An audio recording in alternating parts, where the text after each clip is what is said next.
warga belajar. Halo, bertemu lagi dengan Kak Mala.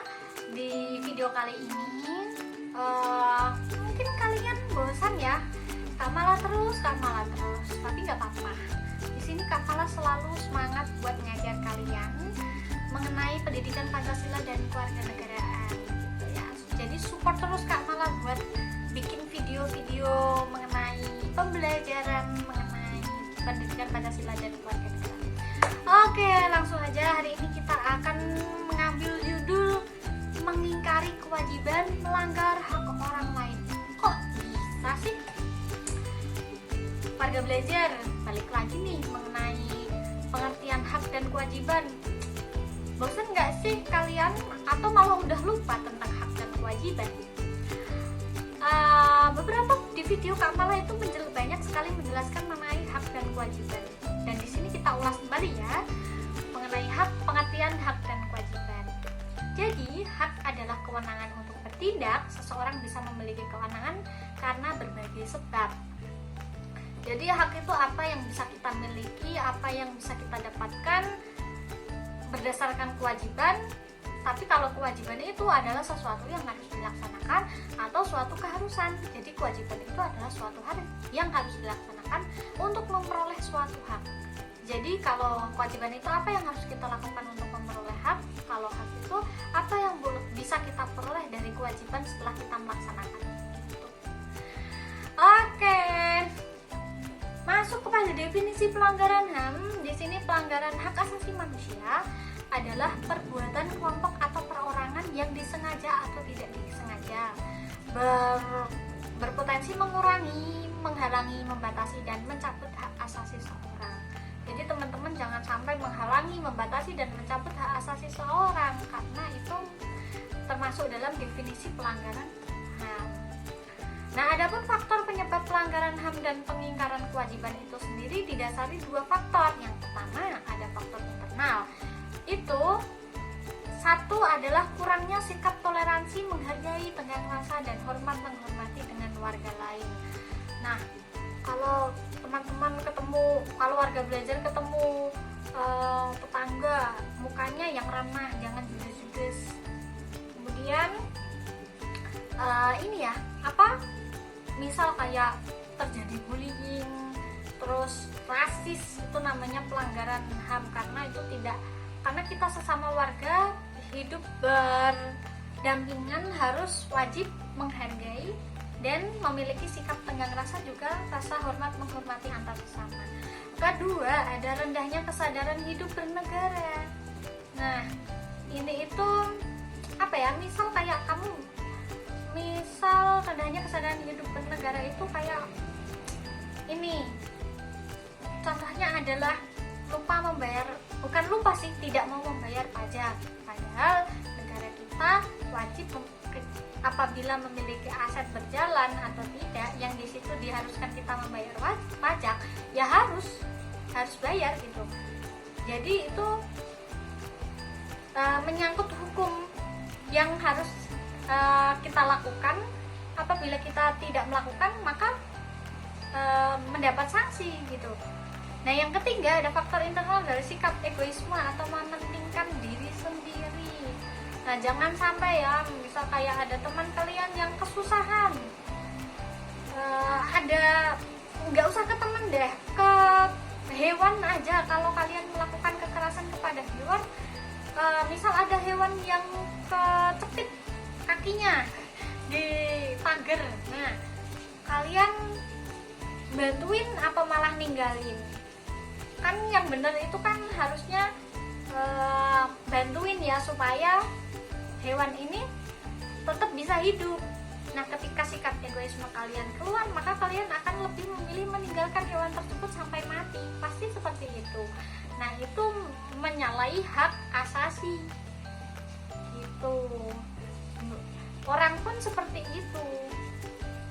Yang kedua ada faktor eksternal, yakni penyalahgunaan teknologi. Yang pertama, media sosial kayak mengirim hoax. Misal ini, Kak Mala hari ini mencuri sepeda motor tetangga. padahal itu minjem, sudah baik-baik minjem, tapi ternyata malah bikin video kayak gitu dengan keterangan seperti itu namanya hoax ya warga.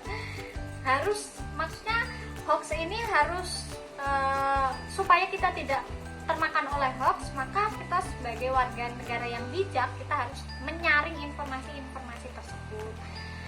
Nah, kemudian yang kedua, faktor eksternal, ada penyalahgunaan kekuasaan dan kewenangan untuk kepentingan pribadi, contohnya korupsi, kolusi, dan juga nepotisme. Nepotisme itu adalah menggunakan sistem kekeluargaan dalam konteks pekerjaan, gitu loh. Dan yang ketiga, ada penegakan hukum oleh aparat penegak hukum yang tidak tegas. Ini contoh kayak orang kan sudah disuruh kalau 17 Agustus itu 17 tahun masyarakat Indonesia wajib memiliki SIM kalau yang sudah bisa mengendarai motor. Nah, ketika di bawah umur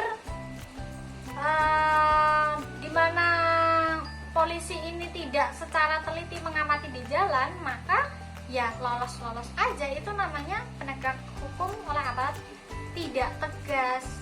Kemudian misal kayak ada pencurian,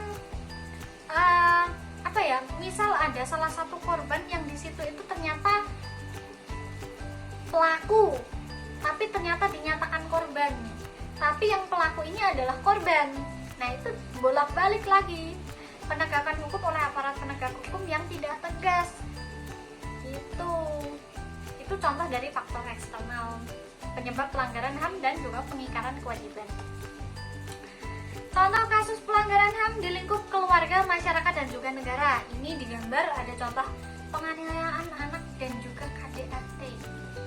Nah, itu jangan sampai ya, yang harmonis terus gitu dalam keluarga, apalagi sama bapak ibu. Gitu. Sama saudara juga jangan sampai ada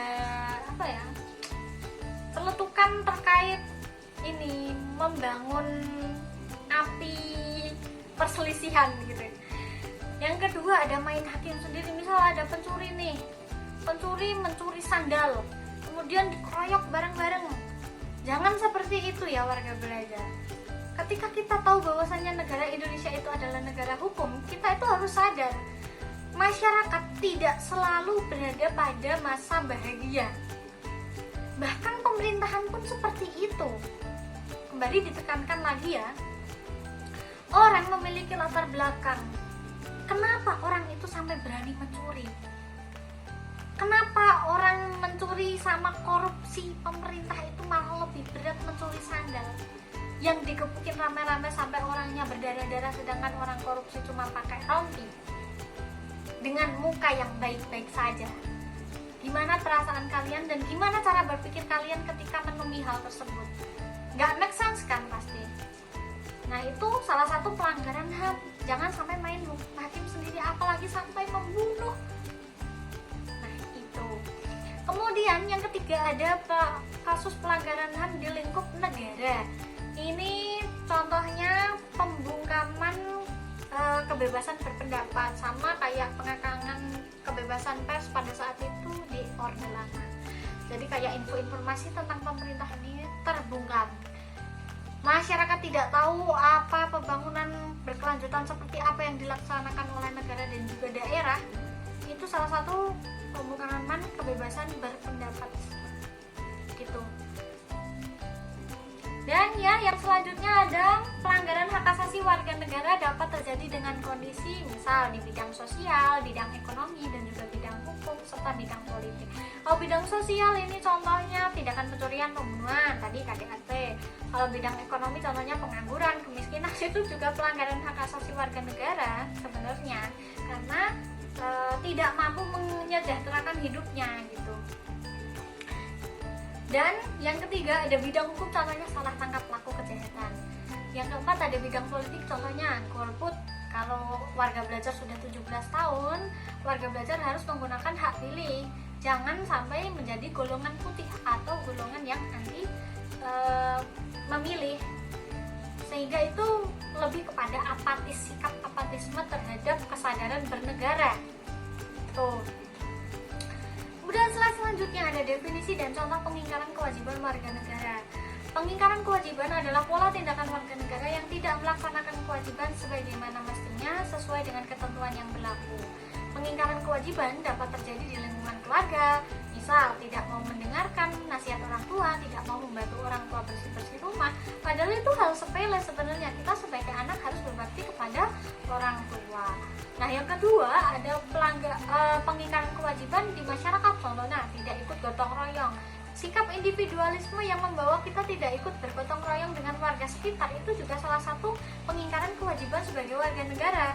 Apalagi merusak fasilitas umum dan juga tidak ikut pos kamling, itu salah satu menjaga keamanan wilayah kita sendiri gitu.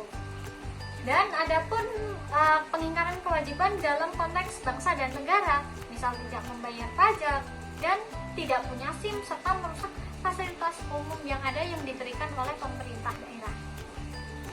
Adapun setelah itu upaya yang diberikan atau diupayakan oleh pemerintah dalam penanganan pelanggaran hak dan pengingkaran kewajiban warga negara ada dua. Yang pertama melalui upaya strategis, yakni dengan pembentukan instrumen HAM, Perpu dan lembaga penegak HAM.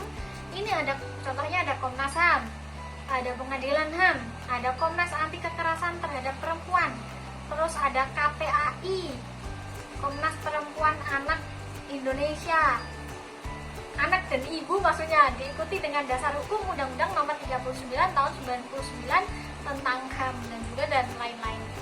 Nah, yang kedua ada upaya preventif. Preventif itu adalah upaya pencegahan ya. Kalau represif itu upaya yang setelah terjadi. Kalau preventif itu sebelum terjadi.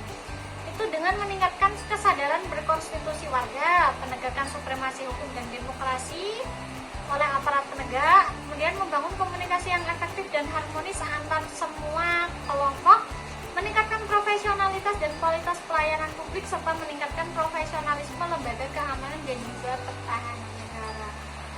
Oke, itu tadi terkait hak dan kewajiban apabila kita tidak make sense ya, terjadi pergolakan antara ketika kewajiban itu tidak dilaksanakan maka hak juga tidak didapatkan.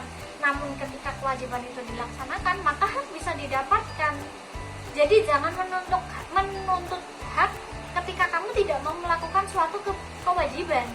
Itu warga belajar ya.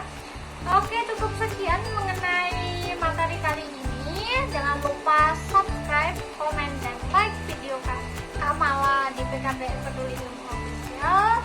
Kak Mala pamit undur diri. Terima kasih atas partisipasinya dan sampai jumpa.